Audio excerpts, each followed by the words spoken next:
So in today's video, I'm going to teach you a little bit about superior walls and how to enter them.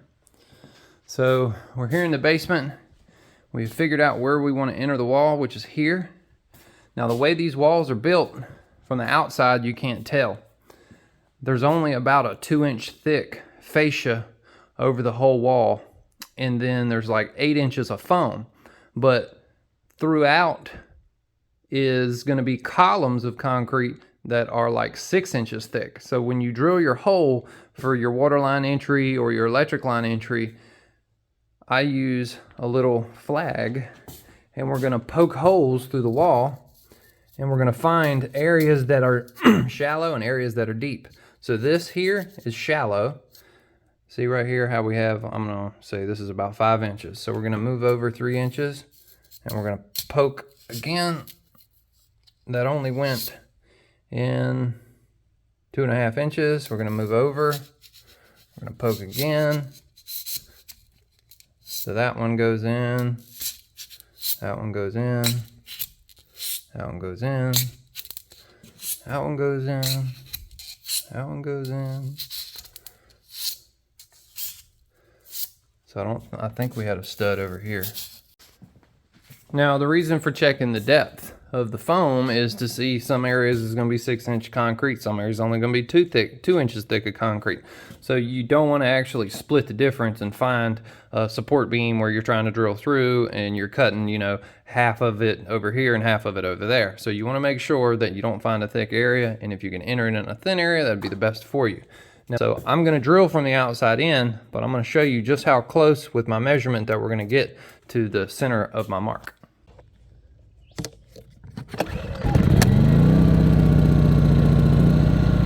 So the first bit that we're going to use is going to be our small pilot bit, and then we're going to check to make sure we hit our spot.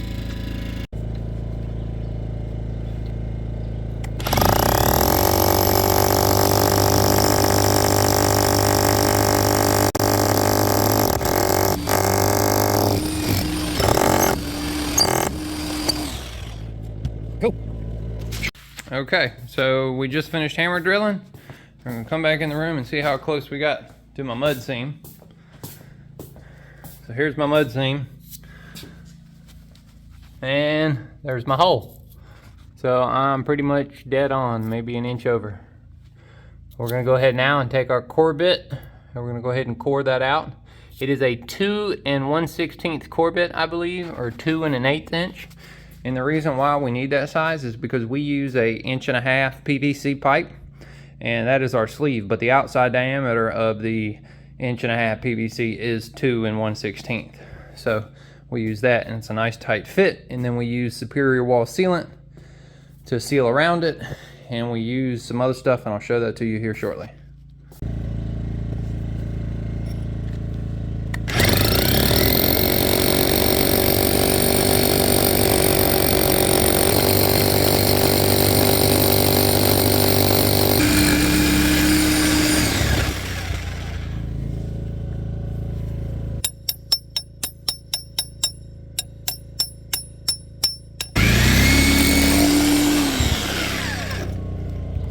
So we have our nice and pretty hole here.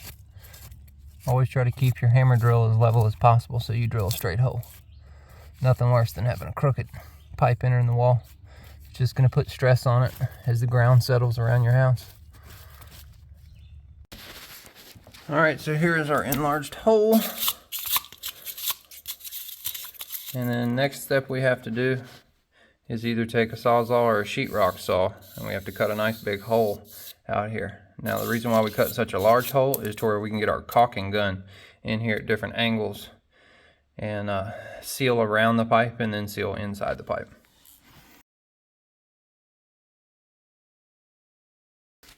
Okay, so the big foam square has been cut out. We have our hole. Kind of busted out a little bit more cement than I would like, but that's just part of dealing with very thin superior walls. But we're going to go ahead and fill all this area in with caulk and smooth it over, and it'll be nice and pretty once we're all done with it. Alright, so when entering a basement, this is the stuff that I use. Now, it can be done multiple different ways. There's always, 10 ways to skin a cat. But this is my 1.5 inch pipe. what I like to do with it, I like to take a grinder or a Dremel and bevel the edge, as you can tell here. And then you can tell that I beveled the edge here. The reason being, when I slide my pipe and my wire through, it gives just enough opening to get the tip of the caulking gun in further, so I can go ahead and seal around it.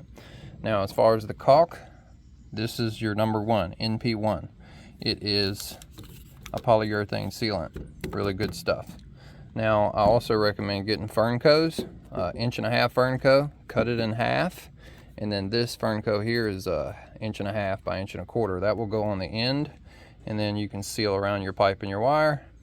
And then these will go on like so, and another one slid on the other side like so, and then your basement wall will be in between it, and you'll caulk around it. And what this does, this prevents your sleeve itself from sliding one way or another.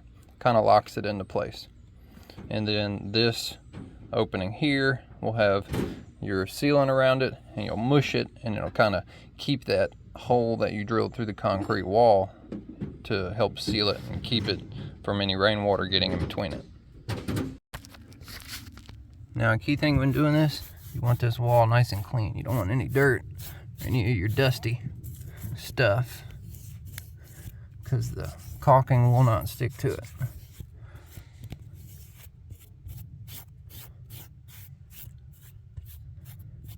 All right, here's our first Fernco. We're gonna go ahead and open it up to where it slides nice and easy. Keep our pipe nice and clean. This Fernco is gonna go this direction. Now, what I didn't picture earlier was this piece here. Now, this is just a roof vent, and it's for multiple different size pipes. And what I do, I take a pair of scissors and I cut these. We're gonna take this, we're gonna slide it over the pipe like this, and then we're gonna take our Fernco. Our Fernco is gonna go down, clamp is gonna go towards it, and all of this stuff is we're gonna saturate it with the NP1 caulking. Now, we don't need much sleeve on the inside, so it'll be good about right there. So I'm gonna go ahead now and put this dressing all around the pipe.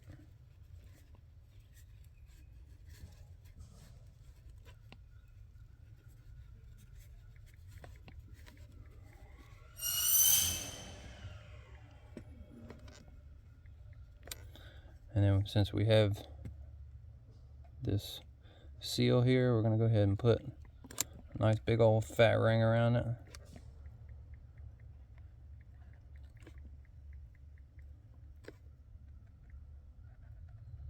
Extra protection. Gonna go ahead and take this piece, we're gonna slide it up, twist it around, spread everything around, slide it back a little bit. We're gonna go ahead and push it through the wall. Push our pipe in. Now, this is gonna fold like so.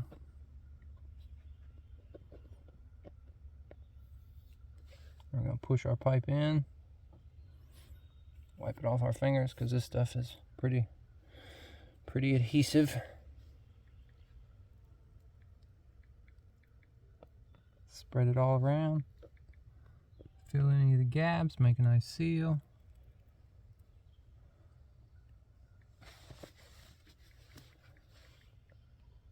We're gonna take our Fernco, we're gonna push it forward. That's gonna push those little fingers nice and tight. Take our clamp and clamp it. It's not gonna go anywhere.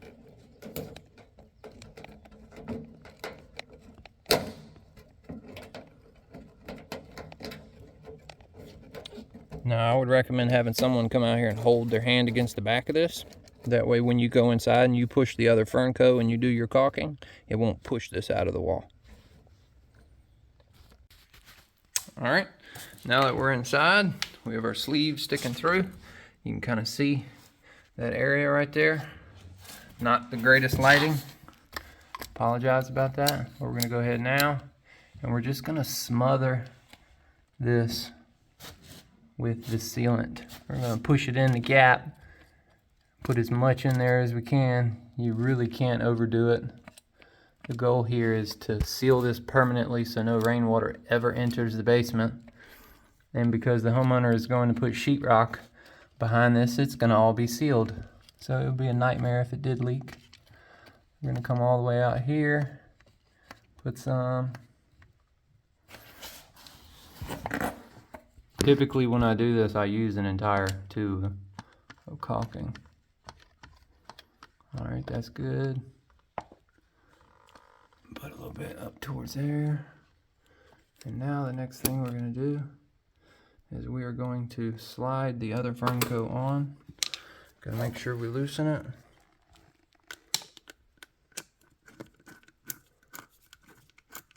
Doing this with one hand is a smidge difficult. All right.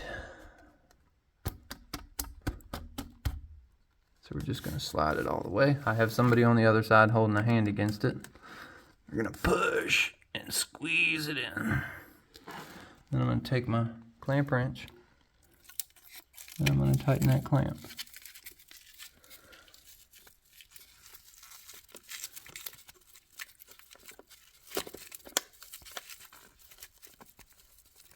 And once I've done this, that sleeve cannot move. Oops.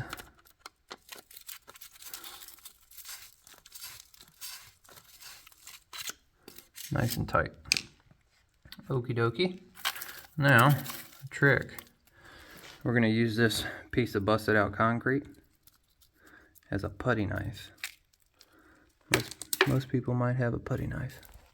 But we're gonna take this and we're gonna smear it nice and smooth. We're gonna spread it.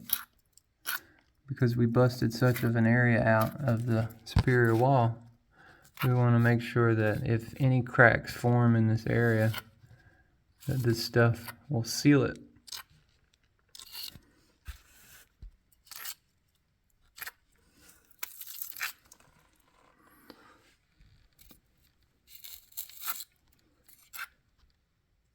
All right. So that part right there is done. The next thing we're going to have to seal is once we get our pipe and our wire through here, then we're going to have to take this caulking gun and put it in here and do the same thing. Okay, so since we have the interior done, we're going to go ahead now. We're going to add a little bit here to the outside. Doesn't really need it. Actually, we're going to spread it a little bit, thin it out.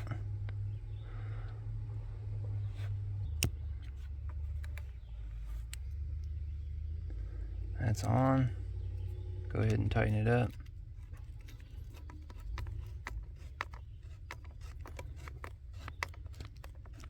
And we're going to feed our wire in. So the last step is going to be the water line. Move the wire over. All right, going in. So what we want to do next, we're going to stick this in there and we're just going to squeeze. Put a lot in there, go around it, put it all over the pipe.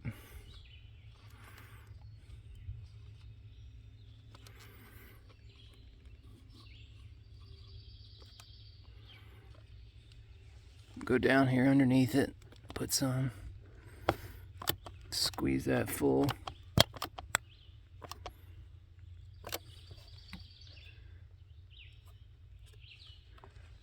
Like I said, you can't use too much. Then we're going to take this and we're going to twist it and we're going to go on in with it. Take our finger, push that in with it. Go around the back side on the bottom. Cover it nice. We're going to push, give it a little bit more. Bringing the sealant in with it. So it's not just sealing it out here at the fern coat, it's sealing it inside that sleeve. Give it a little bit more push. Dress it up, make it look nice and neat. Take our clamp wrench, bring that up. And we're going to tighten this clamp. And what that does, that helps seal the wire and it helps seal the pipe. Squeezes out all that extra urethane caulk. We're going to take it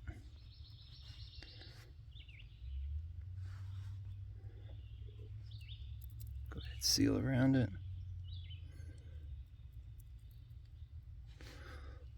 Nice and pretty. Now let's go on the inside. We'll take a peek at it. All right, we have our water line through the wall. Take the tip of the gun, go in there, and we're going to squeeze. We're going to go below the wire, we're going to squeeze. We're going to move the wire around.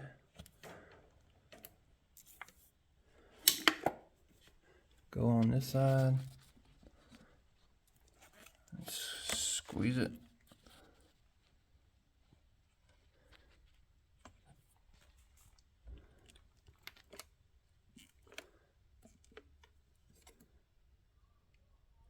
Interior seal is just for insurance. The exterior seal is what's going to do all the work. All right, now that we've got that done, we're going to take a little spit, wet our fingers, that way the caulk doesn't stick to it. We're going to dress that up.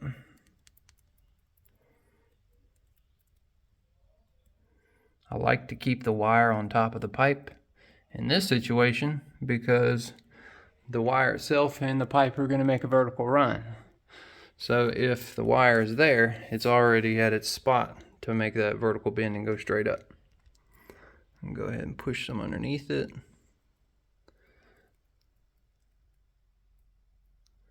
Good deal. That's about it. Well, I hope you enjoyed this video for basement wall entry.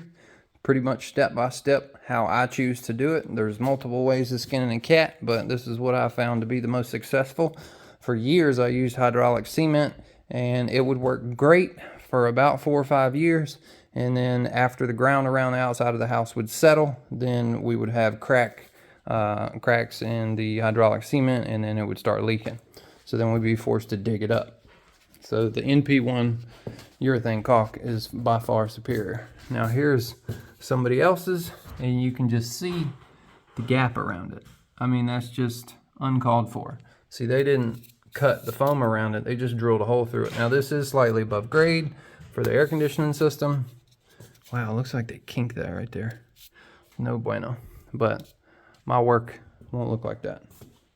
Can't allow it.